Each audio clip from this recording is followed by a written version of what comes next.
ఎచ్చెర్ల మండలం కేశవరావుపేట గ్రామంలో ఎచ్చెర్ల శాసనసభ్యులు నడికుదిటి ఈశ్వరరావు ఆదివారం పర్యటించారు. శ్రీకాకుళం జిల్లా స్కూల్ గేమ్ ఫెడరేషన్ ఆహ్వానం మేరకు కేశవరావుపేటలో నిర్వహిస్తున్న 68వ అండర్ 19 రాష్ట్ర స్థాయి బాలికల కబడ్డీ పోటీలు ప్రారంభించారు.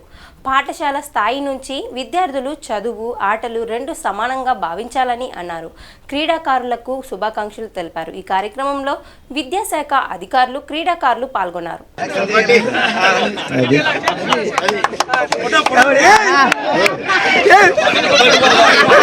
పెద్దలందరికీ నా హృదయపూర్వక నమస్కారాలు తెలియజేస్తున్నాను. చాలా సంతోషం. జీవితంలో ఎంజాయ్మెంట్ ఎక్కడ ఉంటుంది? జీవితంలో ఎంజాయ్మెంట్ అంటే ఎక్కడ ఉంటుంది? ఎంజాయ్మెంట్ అంటే ఏంటి?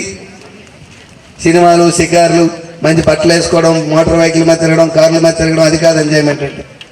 జీవితాన్ని అందరితో కలిసి ఎంజాయ్ చేయాలి. ఉదయం చదువుకునేటప్పుడు స్కూల్లో, ఆటలాడేటప్పుడు గ్రౌండ్లో తోటి పిల్లలతో, అలాగే ఉద్యోగం